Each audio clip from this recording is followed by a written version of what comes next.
안녕하십니까. 예. 여러 학원의 원장이어서요. 뭘로 소개를 할까요? 그냥 이철용 원장입니다. 네. 제목은 이렇습니다. 우리 아이를 수학을 잘하는 아이로 키우는 설명회. 자, 한번 진행해 볼게요. 우선 시작은 이래요. 대입이 수학이 안 떨어지면 안 떨어지는 건 다 아실 거고요. 가장 주요 과목인 건 아실 거고요. 근데 이 수학을 뚫기 위해서 우리는 무엇을 해야 되나, 이게 이제 가장 중요한 포커스가 될 텐데, 그냥 막연하게 진도 나가고 개념 나가고 문제 풀리고 하면 되는 거 아닌가 이렇게 생각하시고 계시겠지만, 실제는 그렇지만은 않다, 이렇게 보시면 되겠습니다. 우선 약간 어머님들 옛날에 수학 잘하셨죠? 잘하셨습니까? 끝나고 저랑 한번 저희 고등학교 때 다니던 가장 어려웠던 문항들, 인근 고등학교에서 5번이면 6번 이 정도에 출제됩니다. 예. 앞번호에 나온다는 건 지금은 그 문제들이 굉장히 쉬운 문항이 되었다, 이런 얘기겠죠.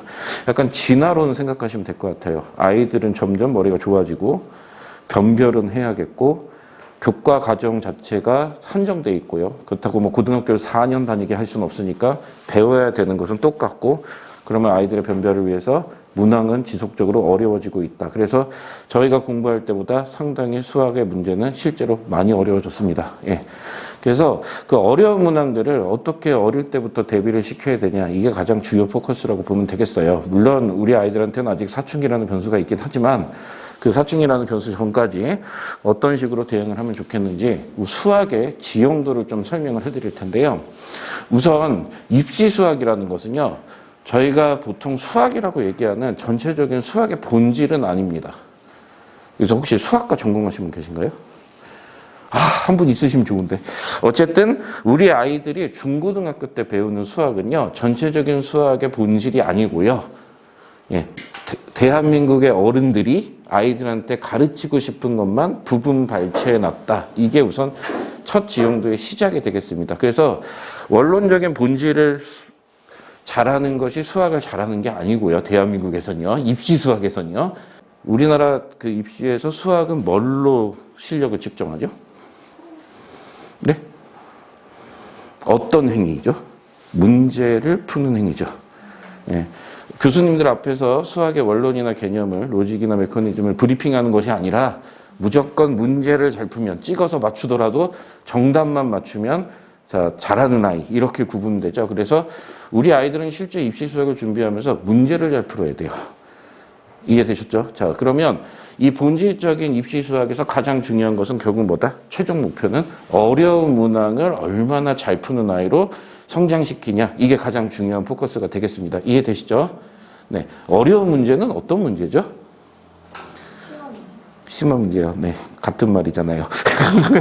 어려운 문제는 어떤 문제죠? 자, 그게 아마 진화론적인 얘기를 제가 아까 했듯이 변별력을 갖고 있는 문제들인데, 그 문제를 어떻게 대응해야 되냐, 이렇게 좀 뒤에 설명을 드리도록 하겠습니다.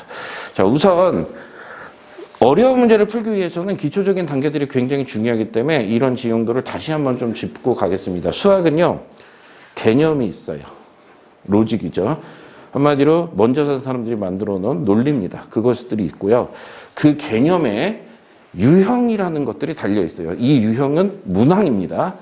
이런 개념에선 이런 문항이 나와, 이렇게 나와 있는 게 유형 문항들이 되겠습니다. 자, 이해되시죠? 자, 유형 문항의 대표적인 책은 센수학, RPM 이런 책들이 있습니다. 그래서 초등학교 수학에는 사실 개념이라는 게 없어요. 거기는 이제 다 연습이고요. 중학교부터 이제 개념들이 나오는데 그 개념에 유형들이 딸려 있습니다. 자, 어떤 개념은요, 유형이 2개 있는 애도 있고요. 어떤 개념은 유형이 100개 있는 애도 있어요. 어떤 개념은 유형이 1개 있는 애도 있습니다. 이해되셨죠? 자, 이런 유형들이 완성이 된 이 상태, 개념과 유형이 짝지어진 이 상태가 우리 아이들이 수학 공부를 하는 가장 기초적인 단계가 완성된 상태다, 이렇게 보시면 돼요. 아셨죠? 자, 유형까지 완성된 상태가 기초적인 상태다. 아이들이 수학 공부하면서 이런 얘기를 많이 해요. 엄마, 개념이 좀 부족한 것 같아. 그게 아니고요. 개념이 부족한 게 아니고 유형이 부족한 거예요. 자, 그거를 우선 처음에 좀 짚어드립니다. 유형 연습이 안 돼 있으면 뒤에서 이제 설명드리겠지만 어떤 참사가 벌어지는지 좀 얘기를 다시 뒤에 드리도록 할게요. 어쨌든 머릿속에 이것만 넣으시면 되겠습니다. 아, 개념을 배우면 그 개념은 유형문항으로 풀어헤치도록 이렇게 돼 있고 우리 아이는 개념이 아니라 유형문항을 챙겨가야 된다. 이렇게 보시면 되겠습니다. 왜냐? 입시 수학은 문제 잘 푸는 것만 보시면 되니까. 자, 아셨죠? 그래서 이렇게 기초 구역성이 돼 있고요. 이 다음 지형도가 이제 이렇게 돼 있어요. 자, 중1 어머님도 모르시죠? 아직 중학교 시험을 여기 자녀분들은 본 사람이 없습니다. 자, 중학교 시험과 고등학교 시험이 상당히 다른데요. 그건 이제 나중에 설명을 드리고 우선 이렇게 보시면 돼요. 여기 옆에 난이도가 이렇게 있어요. 1부터 10까지. 그냥 제가 가시적인 효과를 위해서 입시 수학에 존재하는 모든 문항을 자, 10개의 난이도로 구분했다고 생각하시면 됩니다. 그래서 가장 쉬운 문항 1, 그리고 가장 어려운 문항 10 이렇게 구분해서 보시면 되겠어요. 자, 근데 이거를 반을 뚝 잘라서요. 난이도 5까지는 유형 문항. 자, 되셨죠? 난이도 6부터는 사고력 문항. 이렇게 구분 지으시면 됩니다. 아주 간단해요, 지용도가. 그래서, 유형 문항은 1, 2, 3, 4, 5다. 사고력 문항은 6, 7, 8, 9, 10이다. 이렇게 구분하시면 됩니다. 어머님들 이런 표현은 들어보셨죠? 킬러네, 중킬러네. 수능 기준으로 22번, 30번이 킬러고요.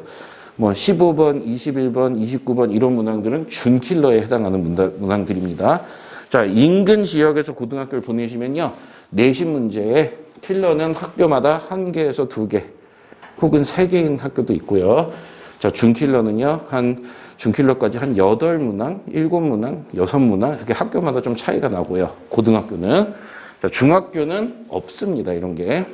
중학교는 이런 문제들이 존재하진 않아요. 그래서 이렇게 보시면 되겠고 자, 여기서 이제 중요한 것은 이 유형 문항과 사고력 문항은 어떻게 나누는 것이냐 이거를 이제 제일 중요한 첫 번째 포인트로 가져가시면 되는데 자, 보세요. 개념을 배워서 푸는 문항이 유형 문항이죠. 자, 그럼 유형 문항은 뭐가 중요하죠?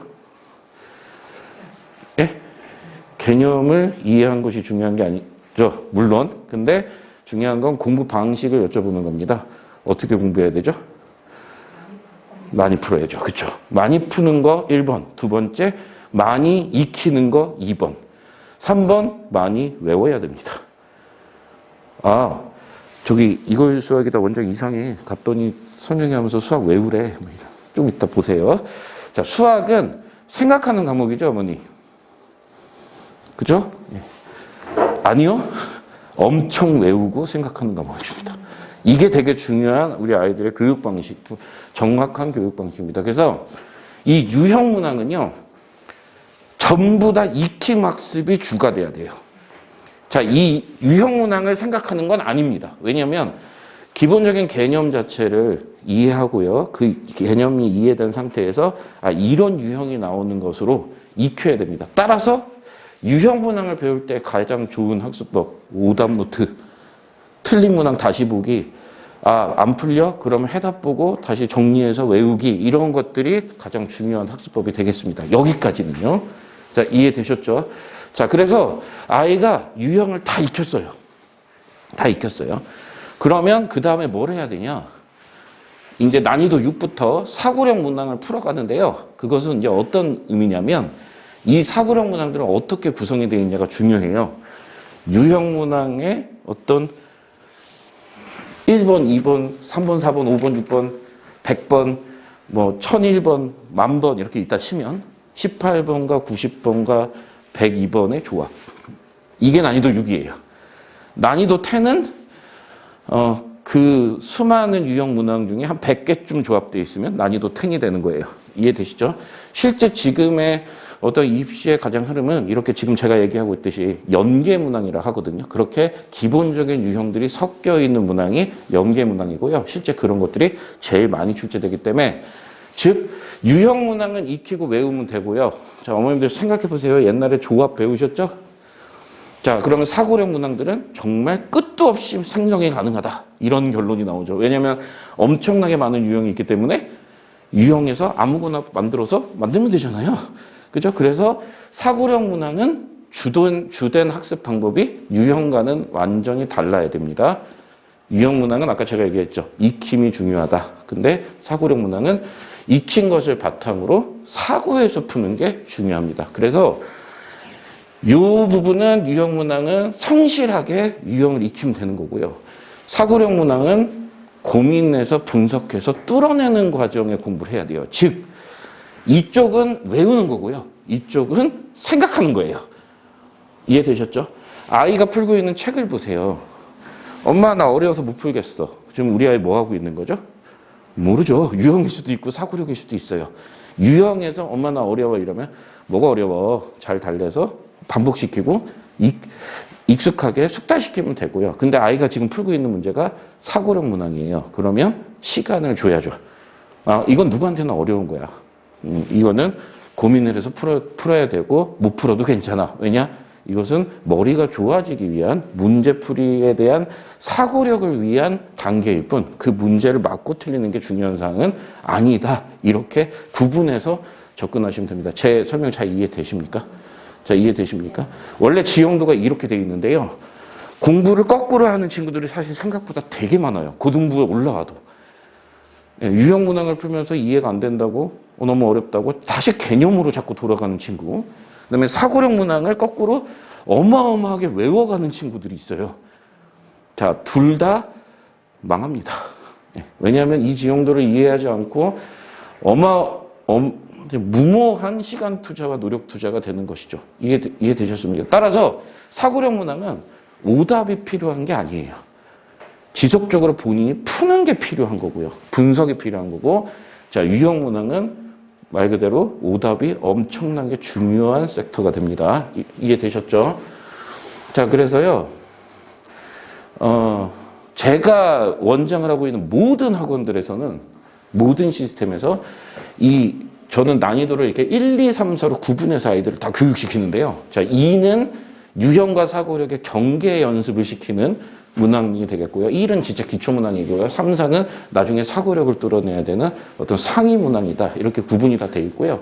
실질적으로 어머님들이 아시는 이 책들을 보면 세인에 좀 제일 유명하니까 이렇게 나눠드리면 A 스텝은 1이고요. 다.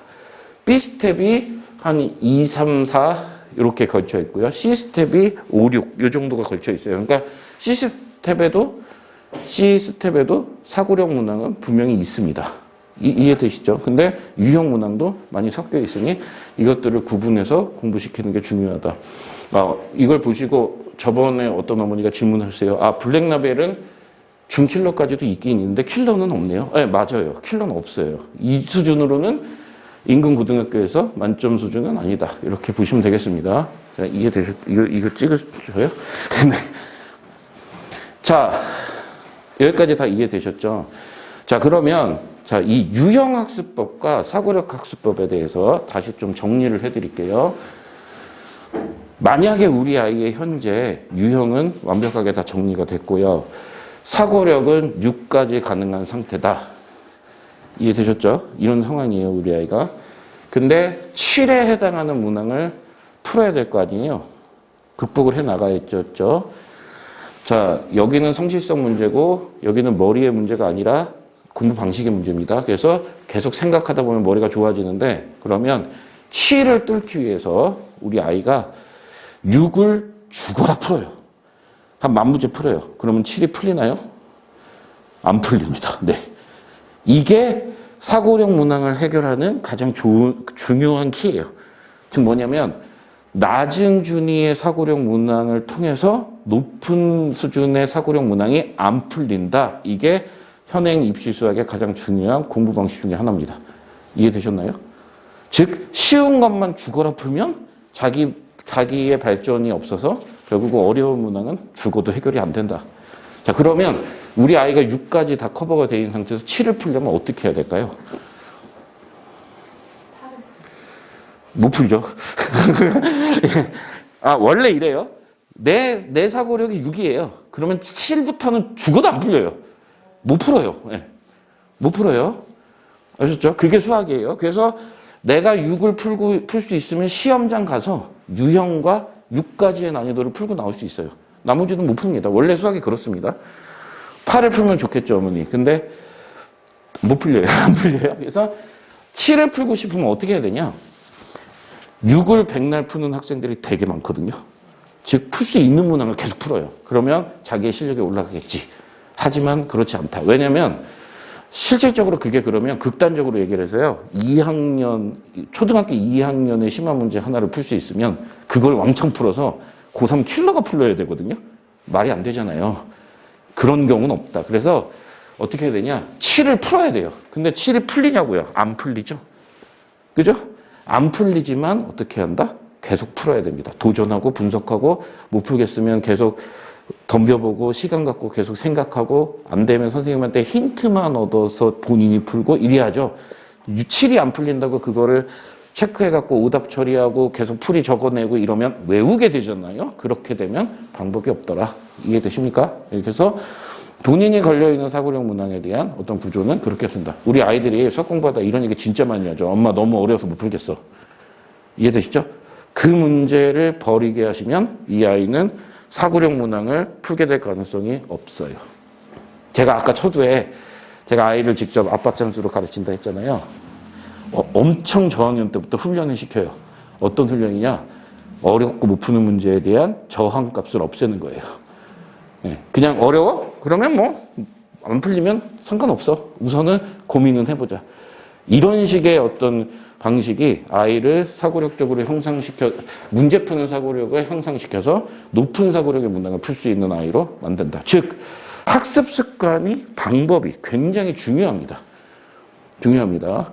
자, 이게 좀 떠올려 보세요. 아이한테 고통 주기 싫으시고 수학적 흥미를 잃을까봐 너무 어려운 걸 안 시키시면, 근데 어려운 걸 시키는 걸 강제로 외우게 시키시거나 그렇게 하는 게 아니라 아이한테 충분한 시간과 여건을 주면서 아이가 고민하게 만드는 이런 과정들이 가장 중요한 방식이 되겠습니다. 아이들이 수학을 싫어하게 되는 결정적인 이유는 본인의 인지 속에 절대 불가능한 레벨을 자꾸 외우게 시켜서 그래요. 진짜 싫죠. 왜냐? 어머님한테 제가 러시아 말을 한 문단 드리고 외우세요. 외우시겠습니까? 아, 나 러시아 말은 죽어도 안 해. 막 이렇게 되시죠? 비슷한 현상을 겪어서 아이를 수표자로 만들지 마셔라. 이런 얘기를 드립니다. 그래서 이런 어떤 전체적인 지형도를 갖고 있는 게 현재 입시 수학이다. 이런 얘기입니다. 제가 이 설명을요. 저번 주에 처음 하고 오늘 두 번째예요. 네, 고등부에서는 이런 설명을 할 필요가 없거든요. 그래서 자, 이렇게 보시면 되겠다.